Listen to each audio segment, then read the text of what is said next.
North Goa Chief Judicial Magistrate last week met Savardam MLA and an industrialist Anil Salgaonkar and accused in the case of the grounded vessel River Princess. The ill-fated vessel was marooned off the Kandolim beach in 2001 and since then it has been lying there. Chief Judicial Magistrate Vandana Tendulkar, convinced with the evidence produced before her by the prosecution indicating that the Savardam MLA Anil Salgaonkar was the managing director of the company, observed that the accused was responsible for the conduct of the business of his company. Under the Environment Protection Act 1986, if the offence is committed by the company, every person who at the time of offence was committed was directly in charge of or responsible is deemed to be guilty of the offence and shall be liable to be prosecuted and punished accordingly. Since the time the vessel ran aground, Anil Salgaonkar, through his lawyers, used every loophole in the law to keep the vessel there, and now he has become our legislator. What law will this man help to formulate is anybody's question. Last week, as the noose was being tightened against the throats of the transporters, they set about garnering support from our speedsters who walk the corridors of power as our legislators. Thursday last, hundreds of public transport owners converged at Bethalbati at the residence of Tourism Minister Miki Pacheco, and on the subsequent day at Taligaon at the residence of Babush Monserrat. Both these legislators are known for the love of fast cars and speed. And naturally, they were not at all in favor of curtailing the speed by using speed governors. Again, both of them smelled a rat in the entire deal of shortlisting two companies for the sale of these units.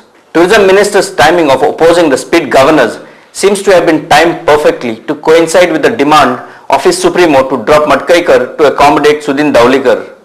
If he succeeds, he will kill two birds in one stone.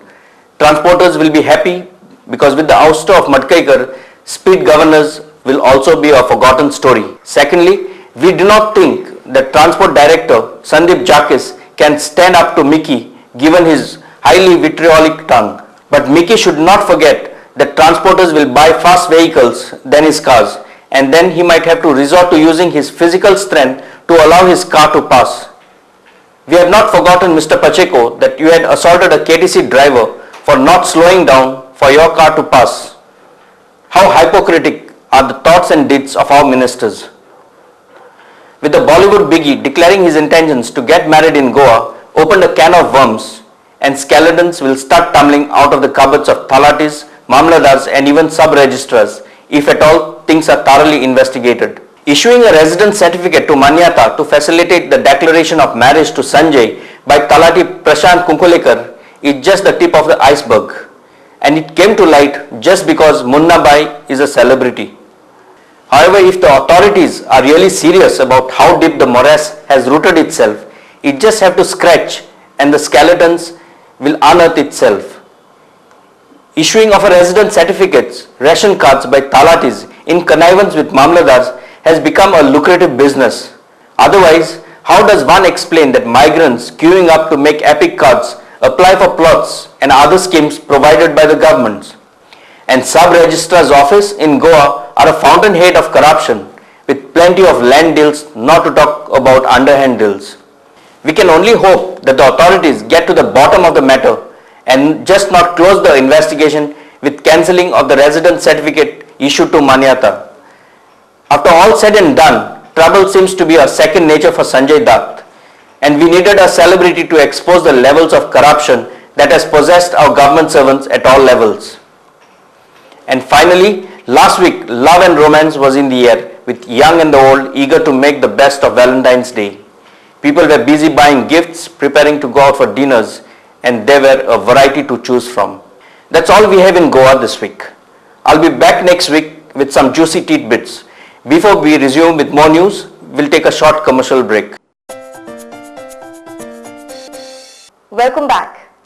Budweiser has been the official sponsor of FIFA World Cup since 1986 and is now inviting amateur footballers, male as well as females, above the age of 21 years to compete in a once-in-a-lifetime football tournament, finals of which will be held at Manchester United Old Trafford, where 18 teams from around the world will be participating. This tournament is exclusively for amateurs, said Mr. Rob Newman, Manager Sales and Marketing of Budweiser in India. Briefing the media, he said that the tournament will provide a great opportunity for football fans to represent their country at an international level. We're delighted to bring to you the Budweiser Cup. What this is a 6-on-6 football tournament just for your average person, not for professionals, just for people who love to play football, and give them a once-in-a-lifetime opportunity to walk down the tunnel at Old Trafford, out onto the pitch, wearing an Indian shirt and participate in an international competition. Anyone who loves sport and certainly loves football dreams of actually playing for their country in one of the most recognised stadiums in the world and hopefully scoring a goal and competing. Speaking about the entries, Mr. Rob explained the various ways of getting registered. So what we're doing in India is we're running qualifying tournaments in 4 different states. The qualifying rounds of the regional level will be held in various states like Mumbai, Hyderabad and Goa, after which the regional winners will compete in Mumbai for the national championship. And each team will consist of 8 players. 6 players, 1 substitute, and of course their coach as well. And then once we've had the 4 qualifying tournaments in each of these 4 states, there'll be a grand final in Mumbai where the teams will compete against each other, and there'll be the Goan, the Indian winners will be announced. And that Indian team will fly over to Manchester to represent India. The final national champions will represent India in the 2008 Budweiser Cup International Championship at Old Trafford in Manchester, where 17 teams from around the world will be competing. When the dream really comes alive is the next day they'll walk out through the players' tunnel onto the pitch at Old Trafford to compete against 17 other countries in the Budweiser Cup. There'll be teams from South America, Europe, Asia, the Middle East, and of course from India as well. The qualifying national champions will receive a round-trip airline tickets to UK, first-class accommodation, access to Manchester United facilities, exclusive tour of Old Trafford, and chance to meet the Manchester United legends.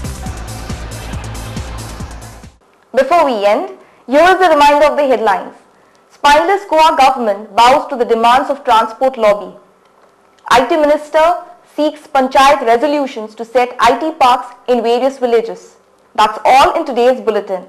If you have a story that needs to be told or an issue that needs to be highlighted, email us at goa365@rediffmail.com or call us on 3290 335. Until then, goodbye and good night.